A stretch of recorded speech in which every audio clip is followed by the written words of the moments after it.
So thank you all so much for joining us for tonight's program. I'm very much looking forward to this one. It's Ghosts of Sleepy Hollow. Nestled on the banks of the Hudson River, Sleepy Hollow and Tarrytown are steeped in history and ghost lore. Famous for Washington Irving's The Legend of Sleepy Hollow, the storied Westchester region also has a dark history of witches, spies, and pirates. Rumors of Headless Horseman sightings surge during spooky season, while visitors flock to the valley's haunted hotspots like the old Dutch church and the famed writer's Sunnyside home. But tonight, we're joining author and journalist Sam Baltrusis on a bone-chilling journey through the streets of Sleepy Hollow as he breathes new life into the legendary village's long-departed souls. And so Sam is the author of the new book, Ghosts of Sleepy Hollow, Haunts of the Headless Horseman. He has penned 18 paranormal-themed books.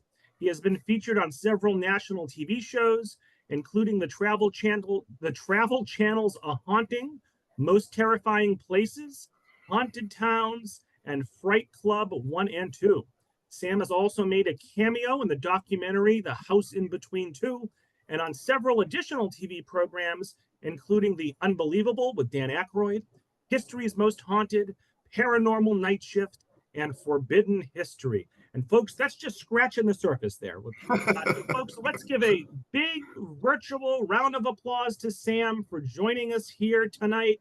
And Sam, you can take it away. Thanks so much. Thank you so much for the introduction. This is actually my fourth lecture with Tewksbury. I'm very grateful to be back. Some of my favorite library lectures have been with your library. So again, thanks for having the series, and the people from all over the country. Ecuador, that's amazing. Okay, so we're gonna get rolling. So we had a little bit of a technical difficulty when it came to sharing the slides. Probably having like a ghost in my computer or something. It seems like when I do these virtual lectures that something always kind of happens. But we'll talk a little bit about what happened while writing my book. It's my number 18 book. It's Ghosts of Sleepy Hollow, Haunts of the Headless Horseman. Had so much fun doing the research and writing on this book. And I, I'm known for my book, Ghosts of Salem. Kind of do a little bit of a shout out for that. A lot of you guys know me for Ghosts of Salem and the research that I've done there. But I lived in New York City for about 9 years or so. And then I would visit Sleepy Hollow, and I noticed it was very similar to what I was picking up as far as paranormal activity and things that happened in Salem as well. So there's a kind of an interesting juxtaposition between Sleepy Hollow and Salem. So we're going to go over the basics. We can go to the next slide, Robert.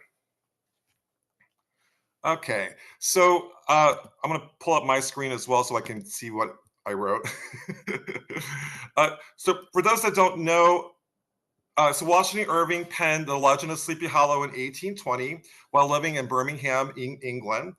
Irving's version of the Headless Horseman is set in the Hudson Valley region, and it pits an outsider, a Yankee named Ichabod Crane, against a very insular Dutch community.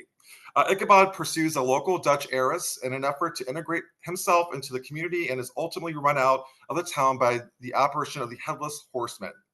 It's not set in Halloween as portrayed in pop culture, and the Headless Horseman didn't have a jack-o'-lantern for a head or prop, which is kind of shocking because I learned my my Legend of Sleepy Hollow, I guess pop culture, my take on it from the Disney cartoon. So a lot of us know the story, Washington Irving's famous story from that cartoon, but a lot of that was not what was based in the actual written word that he wrote in 1820. There are multiple reports of Headless Horseman sightings in Tarrytown and Sleepy Hollow. Why? I believe it's a thought form manifestation, also known as a tulpa or an egregore. It was created by telling the story over and over again. So we'll talk a little bit about what a tulpa and a thought form is as well. But I really think it's important for us to maybe go into the history and how it maybe go into like how it's different than Salem. First of all, for me personally, Salem, there's a lot of guilt associated with Salem. So there was 20 innocent people who were accused and executed for witchcraft in 1692. When I go there, give tours there, write about Salem, there's a guilt there. When I go to Sleepy Hollow, it's the complete opposite. There's something about, it's like an old school Halloween feel to it. I feel excited when I go to Sleepy Hollow. Doing the research for the book, I was able to go back and forth. I live currently right outside of Salem. I live in Somerville, which is outside of Boston. And I would travel back and forth on the weekends to do the research. And I started officially doing my research on Halloween of last year. So I was doing preliminary research, but I decided to go out in the field. And you'll see a lot of my book, Ghosts of Sleepy Hollow, is going to locations and me kind of exploring it and letting the ghosts guide me while I go on my journeys in Sleepy Hollow. And so I traveled on Halloween, the night of Halloween last year. I stayed at the Tarrytown House Estate, and the goal was to watch Jonathan Kruk, who is an amazing storyteller. He tells the legend of Sleepy Hollow pretty much throughout October, and at the Sunnyside, which is Washington Irving's later in life home. And I decided, I stayed at the Tarrytown House Estate. I look on the map, and it was a Google map, and it looked like that Sunnyside was really close to where I was staying at Tarrytown House Estate. And it turns out that it's not pedestrian friendly. So I'm like, oh, I'm going to walk to Sunnyside. So I walked down to the Tarrytown House Estate. If anyone's actually been there, you know that was a really bad idea. But I decided to walk it, and it became sort of like my introduction to my book, Ghosts of Sleepy Hollow, that adventure that night. And it was starting to go into dusk. I was walking down the long, windy path to Sunnyside, and it gets dark. There's no pedestrian pathway, and I'm terrified. So I'm like dodging cars, trying to get down to Sunnyside. I finally make it, and I enter the back entrance, which apparently is the employees' entrance. And so I'm walking through. There's all these trees surrounding me. I'm looking around, and it's I start seeing these hooded figures like walking in the woods, and I'm like, what is going on here? And then I started hearing horses' hoofs. So kind of really creepy Halloween night for me. It turns out that I walked into a reenactment of The Legend of Sleepy Hollow. And I knew I was about to go to a presentation. I didn't realize that the reenactment was surrounding me. And so I make it finally to the ticket spot, and I do go to the presentation. And I was the Jonathan Kruk's rendition of The Legend of Sleepy Hollow is a dream come true for me, watching it on Halloween night. And seeing Sunnyside, again, it's Washington Irving's later in life home, seeing that as a backdrop, and the Hudson River, it was probably one of the most magical Halloween nights that I've ever had. And I'm getting emotional just talking about it, because it was so like a childhood dream come true.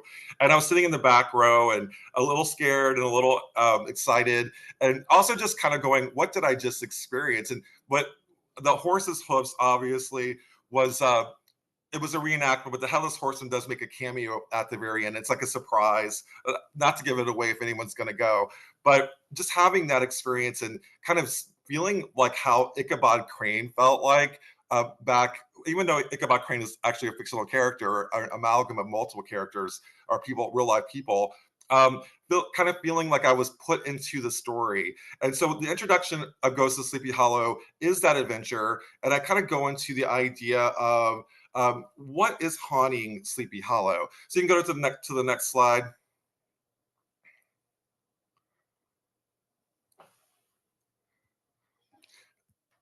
And I also too, by going into like what is haunting Sleepy Hollow, I had to take a deep dive into who Washington Irving was as a person. So I knew him, and I kind of put him up on the same, I guess, platform as Edgar Allan Poe and Charles Dickens. And even though he is an amazing writer, I sort of like misconceptions related to Washington Irving, and it kind of changed as I was writing the book and taking a deep dive into who he was as a person. So Washington Irving, he wrote, reported as seeing a lady, a lady in a white apparition in his home called Sunnyside. So he actually had a ghostly report at his home in Sunnyside. Washington Irving, for the record, was not at Sunnyside when he wrote the short story, the Legend of Sleepy Hollow. He was in Birmingham, England. And I always thought that maybe he wrote it at Sunnyside, and I thought that he lived in Sunnyside his whole life. He actually moved into to the home in his life later on in life. And Washington Irving was a master brander. He was really good about kind of creating the mythologies that we know today about what was then called North Tarrytown, and has turned it into a Halloween destination just based purely on his creation of the Headless Horseman and all the other ghosts and legends that are associated with the region now, but weren't necessarily legends that were written down back in the early 1800s. Irving's ghosts, and this is something that when it comes to Washington Irving and the Sunnyside, it's one of those, it's hallowed ground. So beautiful location. When it comes to the ghost of that area, he reported ghosts, and there have been reports of ghosts at that location for many, many years. However, the current the group that runs it, they don't talk about the ghosts, and that's very typical when it comes to historical locations. I work for the Turner Ingersoll Mansion in Salem, which is the House of Seven Gables, and they're really strange about their ghosts too. They don't want people to go and visit the location ghost hunting. They want to go because the author lived there, was inspired there, and same when it comes to Washington Irving's home. So as far as like the ghost lore associated with Sunnyside and with the property, yes, I do feel like that there's an energy on the property. I did interview Jonathan Kruk, and I asked him, like, do you think that area is haunted, Sunnyside? And he said, yes, absolutely. But it's one of those things that it's a spirit of Washington Irving kind of psychically imprinting itself on the land and on the property. When you create, when you write, you do leave a piece of yourself at that location. So it's more about the spirit of Sleepy Hollow, the spirit of Washington Irving, and not necessarily his disembodied soul still there. But people have reported taking photos and seeing what appears to be a figure in the bedroom where Washington Irving passed. And there's also the woman that Washington Irving saw in his home years ago while he was living there, apparently got a downgrade in the afterlife. So hold on, sorry about that. But downgrading the afterlife because she's now in the apple orchard outside. So there's a lot of ghosts reported from outside of Sleepy Hollow, but it also is a location that is, I would say, there's a lot of activity when it comes to like energy that's still lingering outside there. When it comes to people, several people have claimed to have encountered the Headless Horseman in the Hudson Valley region, and that's after Washington Irving wrote the short story in 1820. So, Robert, are you still there? So because I got a phone call making sure it wasn't you calling and saying that it wasn't recording correctly. Are we good, Robert? That wasn't me calling you. I'm still here. Oh, good. Okay, cool. I was like, I'm talking to the group, and a lot of times I'll get calls like while I'm on. It's my mother calling me. I'm like, Mom, I'm giving a lecture. You know that I'm giving a lecture, so don't call me now. But so getting back to Sunnyside, so I think that when it comes to saying that Sunnyside is haunted, I think that it's really important for us to respect the location and not going in with our paranormal devices and trying to investigate Sunnyside. Go there, take in the energy, take in the history, and you'll feel it. You'll feel Washington Irving's presence there, and you'll feel potentially the love of his life, Matilda Hoffman, who passed away when she was really young. She lived in New York City, and she's buried in the St. Mark's Cemetery, which, by the way, when I lived in New York City, I lived right by that cemetery. So I had a lot of personal ties to this story, and I would visit Sleepy Hollow back in the 90s before it was a thing. And it was very different now going back many years later and investigating the locations associated with this famous story. But what Washington Irving did is he created, not only did he create the legend of Sleepy Hollow, in my opinion, the all-time great Halloween harbinger, the Headless Horseman, and he's my favorite American monster. But what he also did is created a whole legend and lore in the Hudson Valley region. So Sleepy Hollow obviously had a lot of energy to it, and it has a lot of history to it, but it didn't really have the ghosts, the legend and lore that we know now. And thanks to Washington Irving's stories, not only did he write the Legend of Sleepy Hollow, he wrote many other stories that did kind of give more of the mythologies associated with the region.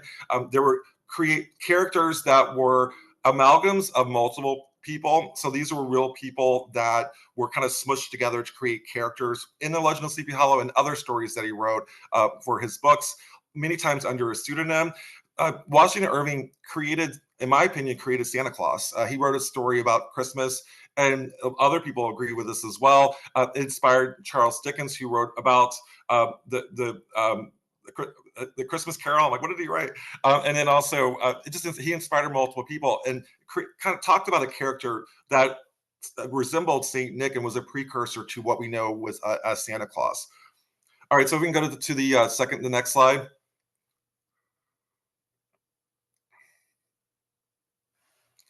So in the book, there are other spirits that are locations that I did talk about and write about and research in the book. Of course, the big one was the Headless Horseman. And like I said before, there were multiple sightings, but the sightings, they were intensified right after the story was released in the early 1800s. And the Headless Horseman was spotted at least 3 times, we know for sure, but according to reports, the Headless Horseman has been reported usually around Halloween time. Who is the Headless Horseman? According to the whole backstory, he was a Hessian soldier who was a soldier for hire during the American Revolution. He lost his head in the Battle of White Plains, which is nearby from North Tarrytown, or what was then called North Tarrytown. There's been multiple reports of who the actual inspiration for the Headless Horseman was. There's several books that have been written about it and kind of going into the real life people that inspired Washington Irving. And also, there are a lot of legends in Ireland and England that probably inspired Washington Irving as well to create the Headless Horseman. But for me, like while writing the book, I was really kind of digging to see, like revisiting the original story versus what has been sort of perpetuated in pop culture, whether it's a Tim Burton movie or the Disney cartoon. And I strongly view, like rereading it and looking at sort of what he was intending to do. I'm not necessarily, and I always thought that the Headless Horseman actually was a phantom, like a headless phantom on a horse going to the cemeteries in the wooded area of Sleepy Hollow. But looking at it now and kind of talking to Jonathan Kruk about it, I feel like that perhaps there was a local custom for people that were outsiders to the insular Dutch community in Tarrytown and North Tarrytown to scare off the outsiders. And this, to me, sounds like was Brom Bones dressed up as the Headless Horseman and scaring him off. And I always thought it was a ghost. I always assumed it was a ghost, but I had sort of my Scooby-Doo aha moment.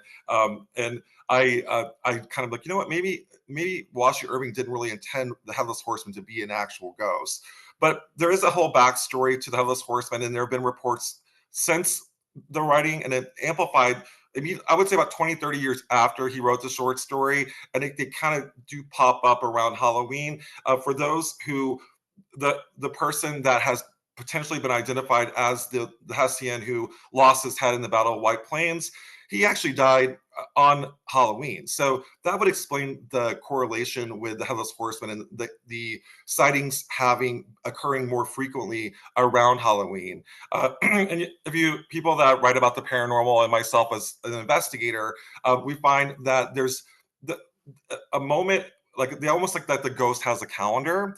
So the Headless Horseman appears around Halloween, but also too, I think that because so many people flock to Sleepy Hollow during the season, it almost feeds the monster. It almost feeds the Headless Horseman, and he becomes stronger and stronger every year. So the sightings have continued. I would say that the ones that were reported by Robert Mayhew Bacon in the late 1800s were kind of suspicious. Some of them were, like, for example, there was one guy that was walking what was then the Headless Horseman Bridge, and he was walking from a tavern with a pitcher of beer and walking down the bridge like la la la. Apparently, the Headless Horseman swoops in, pushes him over the bridge, and of course, it makes a book and it becomes a local legend. But he was walking from a tavern with a pitcher of beer. Come on, come on.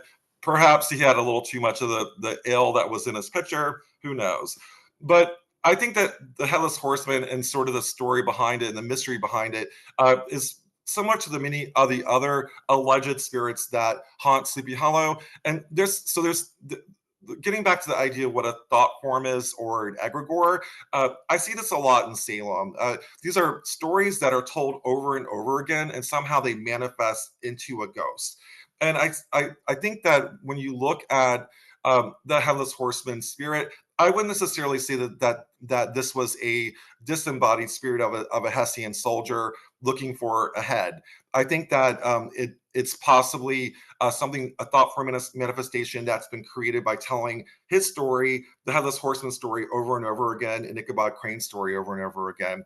And for those who want to know more about egregores, there's what's called the Phillips experiment, and this was an experiment that was done where they create a ghost, and you can talk about them and sort of like create a whole backstory to the ghost. And I think that's the case with the Headless Horseman and other spirits that have been reported in Sleepy Hollow. The next one was something that's kind of near and dear to my heart, and I wasn't even going to go there when it comes to investigating the location in Sleepy Hollow Cemetery, but was the Bronze Lady of Sleepy Hollow Cemetery, and that's in the picture there. The Bronze Lady of Sleepy Hollow Cemetery was sort of like the last location that I was going to visit while writing my book. I went with my good friend April Bousset, who lives right like in New Jersey, right outside of this part of New York. And she and I, I'm like, I want to go check out this legend of the Bronze Lady. And the whole story with the Bronze Lady is that it's a statue in the back of Sleepy Hollow Cemetery. Those who want to go there, it's close to the recreation of the Headless Horseman Bridge in the back. Very beautiful, picturesque area of the cemetery. But we had a hard time finding it initially. So we were driving in the cemetery. So I'm not used to actually driving through the cemetery with my friend April. She's like, let's just drive there. And I'm like, okay. So we're driving like a bat out of hell and through the cemetery, looking for this Bronze Lady of the Sleepy Hollow Cemetery. April's a medium, and I also identify as a medium as well. So we're kind of using our abilities to kind of find this Bronze Lady of Sleepy Hollow Cemetery. She kind of pulls in. She's like, it's over there. And so we head over to this mound, and it turns out that's where she was. And she was almost like waiting for us while we walk up to the statue. According to the legend, it was created in the early 1900s for Civil War general Samuel Thomas, who died before his wife Mary Thomas.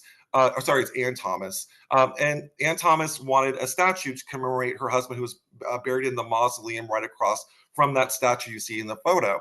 So she enlisted a sculptor, an artist who created a likeness to her, but also a statue to commemorate her husband, and almost like gazing over her husband's crypt, which is right across the way. The Bronze Lady, according to legend, if you disrespect the statue, something will happen to you or to your loved ones. And it's sort of an urban legend that's kind of it's gotten more, I guess, sinister over the years. It started off as if you just disrespected her, you would, I don't know, trip and fall, like really minor things would happen. There was one person in the 70s who supposedly disrespected the statue, and the disrespect, whether it could be someone said spitting on the statue, which I don't think anyone ever would really do that. It could be just like not asking permission to take photos of the statue, or just not acknowledging her, just sort of like just being there and not acknowledging the Bronze Lady. So we go in, my friend April, love her, but she was like taking selfies, and I'm like, April, we got to respect the Bronze Lady according to legend. She's like, oh, whatever. Taking pictures. There's a little peephole in the mausoleum right across the way, and the legend is if you go there, you can actually look in the peephole and see a ghost. And so I look in the peephole and I saw something, and I'm like, April, I think there's something in there. So I would say that we were having fun, but we're kind of also checking out the location. But we're in a cemetery, and I think that it's really important when you go to a cemetery to respect the spirits and the people that are buried there. Not to say that we were disrespectful. I just think that maybe we could have been a little bit more respectful to the spirits. So according to the legend, Ann Thomas had the statue commissioned. The statue, as you see there, was created. She didn't like it. She felt like it was very melancholy. It looked like it was, just sad and looking down. And she's like, you know what, can you create a new face? Because it just doesn't really capture what I'm looking for as a statue to honor my husband's his gravesite.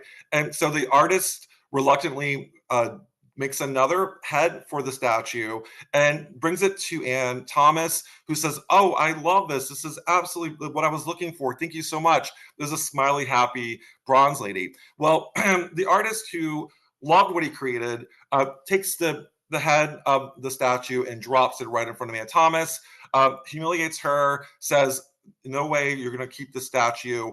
This is art. You should, accept it and embrace it." And she did not like the statue. So she's actually buried in the mausoleum right where their husband, right across the way. She died in the 1940s, and hence the whole story of the bronze lady perpetuating with. Generally, it's like locals and like high school kids and middle school kids who would visit the cemetery late at night and would visit it, and the whole myth associated with the bronze lady was perpetuated. Well, anyway, so I go there, and so I carry crystals with me when I go to cemeteries, and I had this crystal here with me that I brought, and I thought when I was leaning over, I thought I dropped it on the ground, and so my friend April. I'm like, did I drop this? And she's like, I think you did. So I pick it up, put it in my pocket. I go back to the Tarrytown house estate where I was staying again while I was doing the research that weekend. And that's when all hell started breaking loose for me. That night, I couldn't sleep. I walked out of the Tarrytown house estate and saw what looked like a woman wearing a white dress running from the Biddle mansion, kind of coming toward me. And I'm like, what is going on? I heard a woman almost screaming or like calling me, like, "Sam, come here, come here." And I go outside and I check it out, and then I kind of rub my eyes and she disappears. Then I go back home with the rock that I found at the cemetery, but it turns out my rock was already here. So I picked up a rock, apparently was dropped by somebody else, and it looked just like my rose quartz crystal that I always bring with me. So I brought a rock that belonged to the bronze lady, and I brought it home. I'm sitting at an antique desk in my apartment.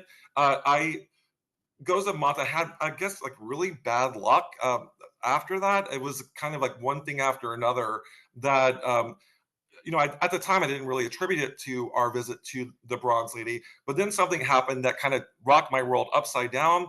The apartment above mine there was a moped fire. Someone brought their moped into their apartment. It catches on fire.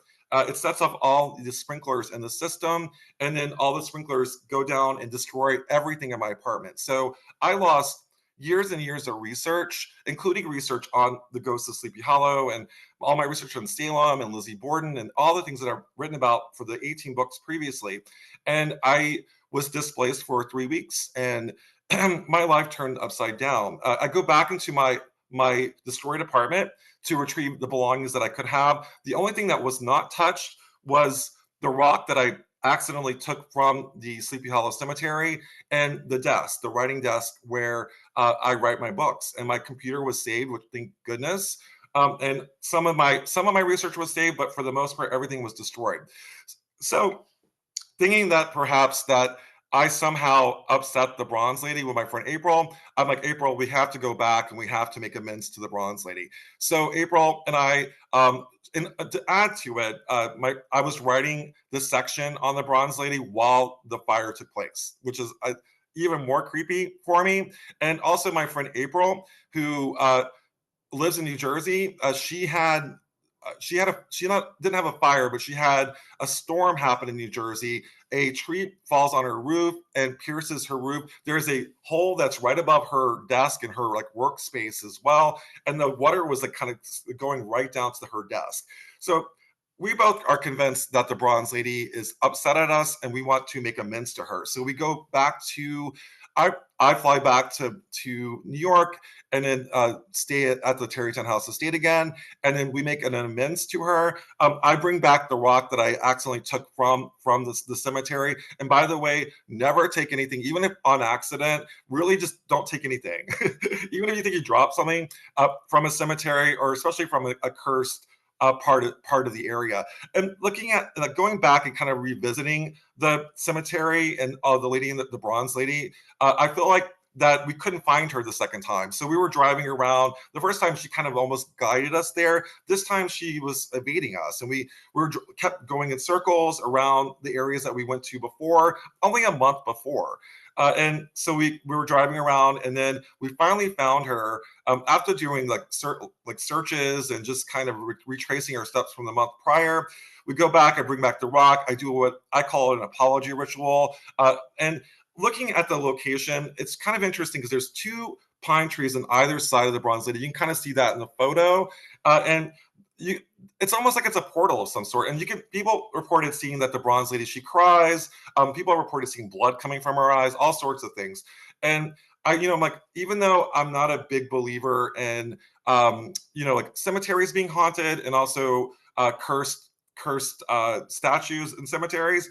And I thought that this legend was just hocus pocus, just urban legend. But there's something happened, and whether or not it was other people perpetuating this urban legend, or it's I somehow activated the bronze lady of Sleepy Hollow Cemetery. I'm not sure. I just wanted to make amends, so we apologized to her. I did feel a shift on the land and the property, almost like she accepted our apology, and I did return the rock.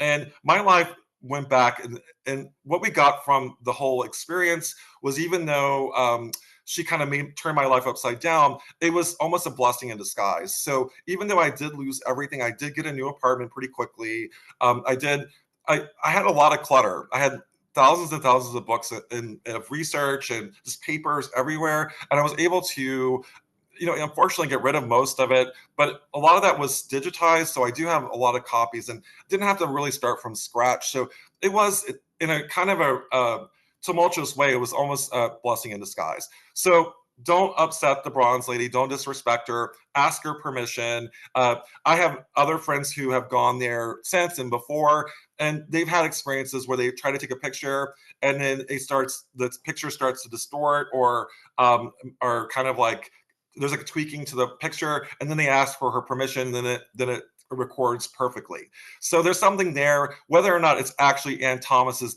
spirit that's haunting it, I don't think so. I think it may be something else. It could be like kids creating an egregore, creating an energy at that statue, at that location, that somehow interacts with people and potentially curses them. So the book also goes into the other spirits that were alluded to in The Legend of Sleepy Hollow, but also in Edward Mayhew Bacon's book, The Chronicles of Tarrytown, the Raven Rock's Lady in White. And there's 3 different versions of the Lady in White, and you'll find all over the country, but also especially in Sleepy Hollow and Tarrytown in the Hudson Valley, that there are a lot of like ladies in whites, ladies in blues, bronze ladies, a lot of colorful ladies in that area. And I kind of took a deep dive into what that means, and I talked to several experts in the field when it comes to sort of like the metaphor of a ghost, including co-author of A Haunted History of Invisible Women, Leanna Renee Hebert, who's amazing, absolutely love her, Alex Matsuo, who wrote Women in the Paranormal, and we really kind of took a deep dive in what do these colorful women represent. And there's a lot of misogyny, obviously, and it's sort of like reflection of the times, but it's also the colors did represent different aspects, like the woman in white. It could be like a woman in her wedding gown. It could be sort of like the virginal woman, or the woman in blue could represent something else. So the colors are significant to the different colors, but the biggest thing is it doesn't give the women a name. They're just kind of like colorful figures that are nameless, without a voice. And it was really my passion to give those women a voice. And the Lady in White in Raven Rock is a story that's been told for hundreds of years, and it's almost like it's an archetype of some sorts, and also like a harbinger crisis apparition. One of the stories dates back to Native Americans. She was being pursued by a Native American man, or it could have been a colonist who was trying to sexually assault her, and she jumps off the rock and commits suicide to avoid the attack. And that's one story of the Lady in White at Raven Rock. The second one is a woman who was a colonist. She gets lost in the woods. And if you try to make the trek out there, by the way, it's very difficult to find. And I try to take a shortcut, and I don't look at Google Maps to plot out your adventure and Sleepy Hollow. Just follow the blog reports, and there are several maps to show you how to get there. So I try to get out there, and almost got stuck out there. And this woman, apparently she'll wail to warn people that it's dangerous out there, not to get lost, especially in a snowstorm. And the other was a more of an American Revolution era story of a woman who goes with her lover, who was a soldier, probably, I think it's a Hessian soldier, so it was kind of like a Romeo and Juliet story, and they commit suicide at the Rock. So there's all these different legends, and they reflect the different times and the different periods of the era. But again, all the women, they're just sort of like caricatures and not necessarily well thought out or well hashed out women with backstories. And that to me is sort of like a misogynistic approach to ghost lore. And I think it's really important for us to look, when we write these books, to not only focus on the rich white guys that are typical ghosts that haunt these locations throughout the country, but also look at the women and the people of color who also lived and potentially lived there in the afterlife, and to give them a voice. And speaking of people that are marginalized, the others, Huldah the Witch. And Huldah the Witch was mentioned and are alluded to in the Legend of Sleepy Hollow, but Bacon also did talk about her and almost created this whole story to the point where there's a festival dedicated to Huldah the Witch. And her story is that she lived during the American Revolution. She lived in the woods near what was Sleepy Hollow Cemetery, and the British were coming in, taking over the land. She turns into Xena, the warrior princess, and goes and attacks all the British soldiers and protects her land. And she's this superwoman who was trying to reach out to the community, but she was ostracized because she was labeled a witch and she lived in the woods. And so the thing is with Huldah the Witch, she didn't exist. And that part, I mean, a lot of people, when I say that, they're like, no, because they love Huldah the Witch. In fact, there's a whole gravestone at the old Dutch church, the burying ground, dedicated to Huldah. There's a festival dedicated to her. And someone that writes and lives right outside of Salem, Massachusetts, there were women like that who were kind of viewed as witches, were outcast from society. So she is sort of an amalgam of many women that did exist. But Huldah the Witch, the Bohemian, who supposedly haunts the area of Sleepy Hollow, unfortunately did not exist. But I do feel like that the story is well, first of all, the story is so over the top. Like, she's kind of taken superhero status, but I do think that it's a legend, and I think it's important for us to view what's real and what's not real. And people report, potentially seeing what could be Huldah's ghost, and I'm like, guys, she didn't exist, so why would her ghost be haunting the cemetery? But people create ghosts, and they do it maybe intentionally and unintentionally. Another ghost that I wrote about and really spent a lot of time kind of investigating was John Andre's ghost, and he was the spy who was hanged in Tappan, New York. Patriots Park is where he supposedly haunts the location, and that's been reported for many years. And also, I went to this lovely restaurant called the Old 76 House, and right outside of where he was kept as, where he was executed, where he was hanged, but also where he was kept as prisoner. And it's, to me, that if you're going to go to that area, you got to stop by the Old 76 House and just check it out, have brunch, have dinner there, because you can still feel his energy at that location. And so John Andre's ghost supposedly haunts multiple locations, but to me, the one, if I could choose a location where I think he would still be lingering in the afterlife, it probably would be the Old 76 House. We talked about Tarrytown House Estate. It's a rolling mansion, King House, which is a mansion, and there's the Biddle Mansion, which is right across the way, and that's where they have breakfast. And there's multiple hotel rooms kind of built around on this property.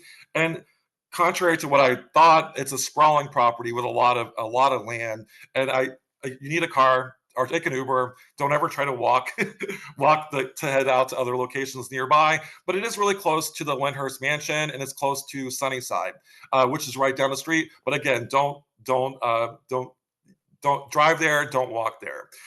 Also at that location is Goose Feather, which is an amazing Asian fusion restaurant that's located in the downstairs of the King Mansion. And I spent many, many nights at Tarrytown House Estate, also in the King Mansion.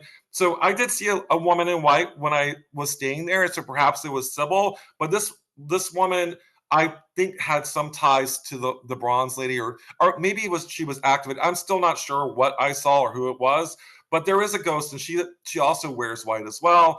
And then we talked extensively about the Bronze Lady of Sleepy Hollow Cemetery, but she is someone, if you do go visit, just respect her. If you do take her picture, ask her permission, and take it for real. Anne Thomas was a real woman. Her husband Samuel Thomas was a real man, and he was a general, and he was someone that should be respected. Not to say that I didn't disrespect him, but I wish I would have maybe paid more respect than I did initially. All right, so if we can go to the next slide. So in the book Ghosts of Sleepy Hollow, and I hope everybody gets a copy of this book. To me, it's so much fun to read, and the part that makes me happy the most is this map that was created by Jonathan Crooks Research. And hold on, my book here, Ghosts of Sleepy Hollow.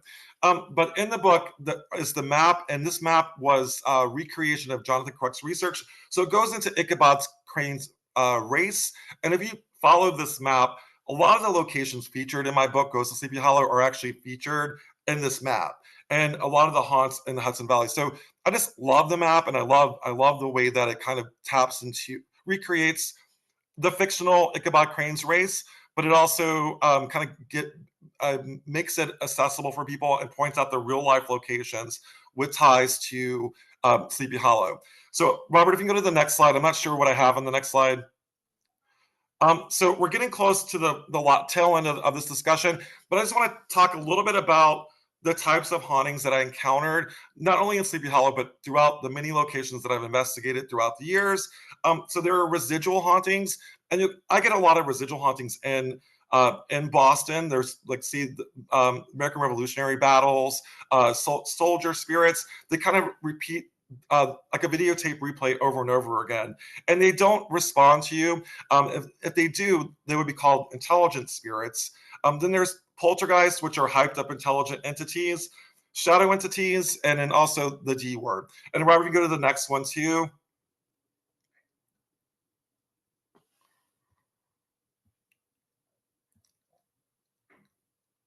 Can we go to the next slide, Robert? Sorry. Oh, there we go. So paranormal monsters, and I think that a lot of what's going on in Sleepy Hollow are these almost created ghosts or created monsters, thanks to the brilliant imagination of Washington Irving, but also the people over the years who have perpetuated the stories and created this enclave of this amazing place to go to during the Halloween season. So paranormal monsters, and I put them in quotes because they're really not monsters. They're maybe like misunderstood spirits or energies. So the monsters are earthbound spirits that take on a monstrous form. So in other words, a spirit that maybe had unfinished business is sticking around in the afterlife, and they look like a monster, but they're not technically a monster, like in the traditional sense. Psychological imprints or splinter manifestations.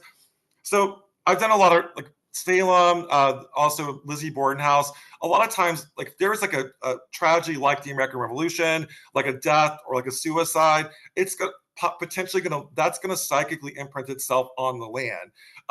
And I'm in the idea that maybe it's like a splinter of the person, so it's not their disembodied soul. It's almost like a piece of their energy is like implanted at the location, and that's the idea, kind of like the stone tape theory idea, that somehow there's an imprint there and you go there. Psychic mediums can pick up on that psychic imprint, but it's not their soul like that's stuck there. It's just like piece of their energy, their essence, and maybe even the trauma that has kind of implanted itself on the land. And a lot of what you get from a sensitive perspective, from a psychic medium perspective at Sleepy Hollow is just that. It's like American Revolutionary War history, Native American history as well, that's sort of psychically imprinted itself there. And I think there's still a lot to be discovered. I think that it's much like Salem. When I first started writing about Salem, there wasn't a lot about the ghost of Salem, and now it's pretty much my bestseller. Everyone's has gone there looking for the spirits, and I think that Sleepy Hollow is about 10 years behind when it comes to Salem, when it comes to becoming a major tourist destination. But do we want it to become like Salem? Do we want it to be its own authentic Halloween experience, which I love? And a part of me doesn't want it to change. I want it to kind of stay how it is now. And I also feel that the ghosts are, they're happy there. Like the energy, I feel when I go to Sleepy Hollow, I don't feel the guilt that I feel going to Salem. So I don't know. That's up for debate. I do think that change is inevitable, and I do think that the Sleepy Hollow and Tarrytown are starting to embrace the idea of the. I mean, everything's branded Headless Horseman. You can't turn a corner in the area without seeing a statue dedicated to Washington Irving or something talking about the legend of Sleepy Hollow. So it is pretty much part of the fabric of the land, but I also think that there's still like kind of old school Halloween aesthetic and vibe to it that I hold near and dear to my heart. We talked a lot about thought forms or egregores that we've created ourselves, and I think a lot of what's going on in Sleepy Hollow at the locations that I visited are just that, thought forms, egregores. There's the idea of interdimensional, and we talked about the lady, the bronze lady of Sleepy Hollow Cemetery, and the two pine trees, and it's almost like a portal to the other side. So there could be like almost something coming in and out of that portal that took the shape of the bronze lady of Sleepy Hollow Cemetery. And then elemental entities, and those are, I could write a whole book about them. Those are fairies or elementals, puckwudgies in New England. They are gnomes, other elemental creatures. There's like a tree big monster, and there's also, I'm not going to say some of the names because if you say their names, supposedly it's really bad, but like the W and shapeshifters and that sort of thing. So I think for tonight, since we're running out of time, I just wanted to close up. I just want to say that writing Ghosts of Sleepy Hollow really was a dream come true for me. Going back to the locations that I used to go to while I lived in New York City during Halloween and revisiting them as a paranormal investigator and as an author who writes about it was amazing. I think going on Halloween, like that last weekend when everything, there's parades and all the fanfare was what I have been looking for in Salem for many years. And not to say that Salem is not fun to go to. I just say going to Salem in October, it's so crowded and it's become so commercialized that I would recommend, without a heartbeat, I would recommend Sleepy Hollow for Halloween. And I would save Salem for off season, like the summer or even November, December. It's a great time to go to Salem. So now we're going to open it up to any questions or comments. And thank you so much for having me back. This has been great being able to share my experience with Sleepy Hollow. So, folks, let's give Sam a big virtual round of applause for a job well done. And let's take approximately 10 minutes of questions from the audience. Looks like we already have 4 or 5 questions. So Ralph says, I believe in spiritual contact and find your experiences very interesting. Have you ever had any spirit contact you in a dream? Yeah, I mean, getting to like what we just talked about. So dreams are a very big part of my skill set when it comes to spirit communication. I really, when I was in college, I studied lucid dreaming. So lucid dreaming is really as someone that's creative. And then what's happened is I'll have like loved ones come and visit me in my dreams. And the bronze lady, for example, she was visiting me in my dreams regularly throughout that whole month that I first visited the statue and to the very last part, especially when I was at the Tarrytown House Estate the night that I took the rock from the cemetery. I never do that, by the way. She came to me in my dream first, and then I woke up and then I walked outside. So yes, dreams are absolutely, in my opinion, the safest way for the spirits to communicate with you. And then when you work the muscle, you'll be able to do it outside of dreams. But for me, the dreams were my first spirit communication. Like that's when they came, because I was in a state where I felt safe. I didn't know. I mean, you can't control your dreams, so I was able to communicate and not be terrified. And then if I did say if I did see the bronze lady in real life, I probably would have been really scared as a kid. So yes, dreams are are a way for spirit communication. And if you want to take it a step further, you can work the muscle and communicate with spirits outside of your dreams.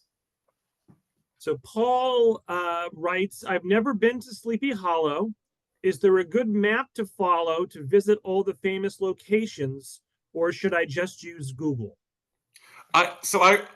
Well, that's what there's a map in the book, and I really hope you look at that. I mean, it's kind of like a treasure map that we would do as kids. So it's not necessarily like a Google map, but yeah, I would use my book as a resource. Good answer, Sam. Good answer. Use my book as a resource, and like I spend a lot of time going to all these locations that are haunted, but also too there's a lot of historical locations that people go to Sleepy Hollow, they don't know where to go. Salem, it's kind of like spelled out for you. You have to look for the locations, and use my book as a resource.